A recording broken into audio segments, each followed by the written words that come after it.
Bah, pour commencer, je suis orphelin de père depuis 1993. Vous aviez quel âge à l'époque? J'avais, je sais plus, 10 ans ou 11 ans. Vous étiez très jeune. Voilà.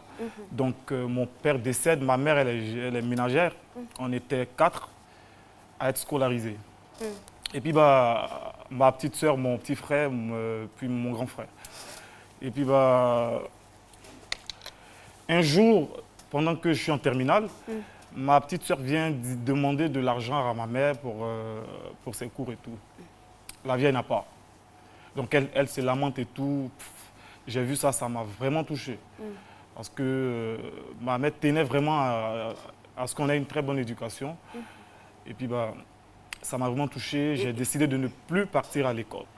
Donc je dis à ma mère, je ne veux plus partir à l'école parce que ça me fait mal de te voir te faire brûler par le feu de la loco et tout. Puis mon école, elle dit non, mon fils, va à l'école, je vais payer. Elle dit mais non, mais déjà même 2000, 3000 t'as pas pour donner à Estelle. Ça m'a vraiment touché. Elle s'est mise encore à pleurer. Qui c'est votre maman? Ma mère, ouais. Je lui ai dit, laisse, je vais gérer. Donc comme ça, je deviens disc-jockey dans le maquis en face de ma maison. Un petit maquis qui était là. 2-3 mois après, je lui achète sa première télévision. Ah. Ouais. C'est quoi? Ça ressemble à de l'argent en vitesse, là. Elle dit, mais parce que mon nom BT, c'est Yobo. Elle dit, mais Yobo, où tu as enlevé l'argent pour payer ça? Elle dit, non, elle pensait que j'avais volé et tout. Elle a eu peur. Elle a eu peur. Il a dit, non, c'est mon argent de DJ, là. Elle dit, DJ. Ça a pété les mains. Donc après, les tantis du quartier, elle est partie dire aux tantis du quartier, tout le monde était content. Elle a mis le pain, elles m'ont béni et tout. Ah, j'imagine. Ouais, la joie. Et puis bah, voilà, c'est comme ça que dans la même année, lors de la proclamation des résultats du bac, j'étais disc-jockey dans mon petit maquis. Les admis viennent fêter dans mon maquis. J'adore cette anecdote. C'est-à-dire que vous étiez dans la même classe de terminale. J'étais dans la même classe de terminale. Vous n'avez pas passé le bac. Ils ont passé le bac. Ils ont obtenu leur bac. Ils viennent célébrer leur bac dans mon maquis. Et c'est moi qui suis le disc-jockey.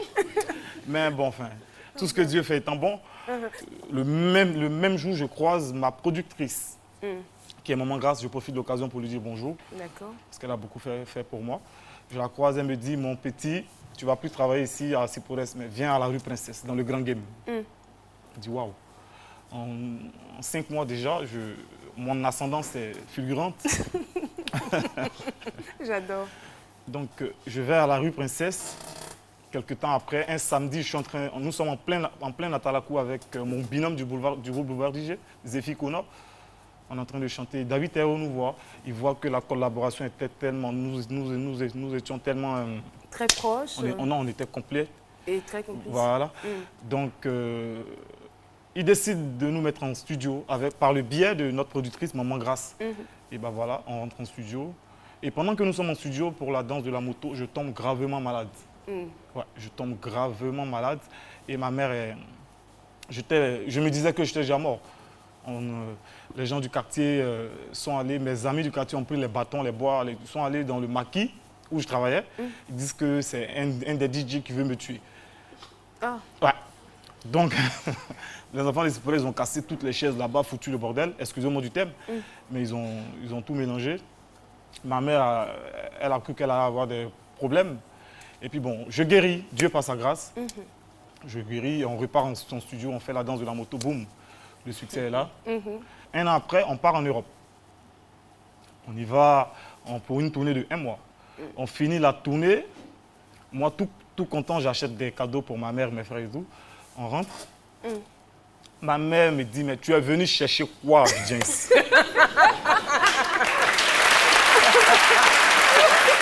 Mais attends, vous ne lui avez pas expliqué que c'était juste pour le travail? Vous ne lui avez pas expliqué que c'était juste pour le travail? Maintenant, elle lui dit, ah, mais la vieille, c'est le bain, on s'en chantait, on rêve. Elle dit, tu chantes quoi même? Reste là-bas, mon fils. Elle me dit, mais Yobo, tu es venu chez Wezi? Elle dit, non, la vieille, c'est le travail. Elle dit, quel travail? Tu chantes quoi? Il dit, j'ai compris. Il dit, la vieille, il a compris. Donc, 2 mois après, on nous invite encore en Europe. Je pars, je fais un Calais Biali.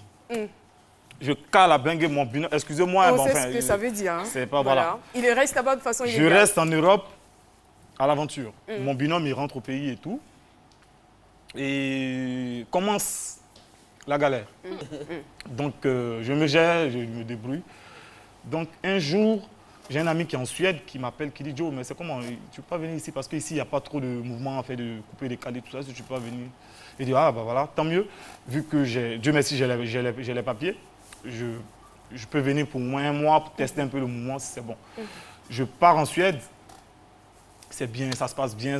Les blanches, elles aiment les blacks là-bas. Donc, D'accord. Mais là, on a tout compris. Tout se passe comme il faut. Bah, ça bascule encore. Et là, vous décidez de revenir. Je croise encore une jeune dame qui va être ma productrice, qui s'appelle Emma Dobré. Je profite de l'occasion pour lui dire merci. Applaudissez un peu pour elle, s'il vous plaît. N'est-ce pas? Je la croise pendant qu'on parle, elle et moi, on échange. Mais pourquoi tu ne chantes pas, blablabla. Bla, bla, bla. Je lui ai dit, Joe, je veux chanter, mais je peux pas. Voilà, je peux pas. Moi-même, j'ai pas les moyens pour une production et tout. Elle dit, ah bon? Mais est-ce que si tu est-ce que tu peux partir à Abidjan? Moi, je vais te dire. Tu as déjà vécu ça? Il a déjà vécu ça. Donc tu m'arrêtes tes conneries. Elle dit non, elle a une maison à Abidjan, pendant que j'y serai et tout, elle va chercher à ce que j'ai une voiture, blablabla. Mais pourquoi blablabla? Ça n'a pas marché? Non, ça a marché. Je dis ok. Donc je fais 3 jours de jeûne et Dieu me dit de venir à Abidjan. J'arrive à Abidjan le 8 décembre 2015. J'arrive à Abidjan, la maison est là, j'achète une petite voiture. Elle m'achète une petite voiture, voilà, parce que j'avais pas d'argent. Merci Dobré. Voilà. Merci pour l'investition. Elle m'achète la voiture. C'était votre copine? Hein? Non, c'est une amie. C'est une amie. On n'est pas obligé de tout dire à l'antenne, n'est-ce pas? Non, mais c'est une amie, c'est une bonne amie. N'est-ce pas? Elle est bien. Elle est gentille. Elle est très gentille. Non, elle est très gentille. Philanthrope. On va vous trouver une amie. Donc de là, je décide de rentrer en studio. Pendant que je suis en studio, il y a Prométhée Révolution qui vient en studio pour voir un peu ce que je fais. Il me dit, mais Joe, toi, tu es un bon chanteur, tu as une bonne voix, pourquoi couper des calés? Non. Excusez-moi, je fais toujours le couper des calés, mais à la base, c'était le test. Mon test, en fait, c'était ton heure a sonné. Il dit non, dis mon heure a sonné, et puis chante ça bien, ne fais pas ça en atalakou.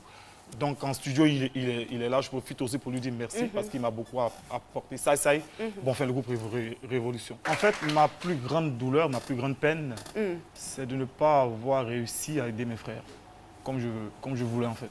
Vous avez tenté? J'ai tenté plusieurs fois, mais ça n'a pas donné ce que je voulais. Et ça, c'est un peu le couac dans ma vie. Certes, ce sont de grands garçons, ce sont de grandes filles, mais... Ça va peut-être venir, mais ils ont quand même de petites activités, ils se débrouillent. Oui, c'est clair, mais bon, enfin, je suis comme ça, peut-être trop bon, mais ça pèse sur moi en fait. Parce que j'aime pas quand mon grand frère m'appelle ou ma soeur m'appelle pour me dire non, j'ai besoin de temps. Ça vous gêne? Ça me gêne beaucoup. Donc, mais vous faites le minimum quand même pour eux. Ouais, normal. Voilà. Normal. Dieu sinon, merci. Et votre maman? Et votre maman? Ma mère, elle ça va. En fait, depuis, bon, enfin, tout va bien. Tout va bien. Et puis, bah, C'est quoi le plus grand bien ou le plus gros bien que vous lui avez offert? La maison de Siporès. Ah.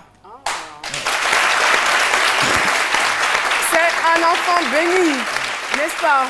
Et là, en même temps, on le sait, hein, c'est votre parcours. Vous étiez à Siporès. D'ailleurs, votre chanson le dit. Hein, on dit l'argent ne fait pas le bonheur, mais depuis que j'en ai, je me sens beau. De Yopougon, c'est ça? À Monaco. Voilà. Je fais le tour du monde. Je fais le tour du monde. Eh bien,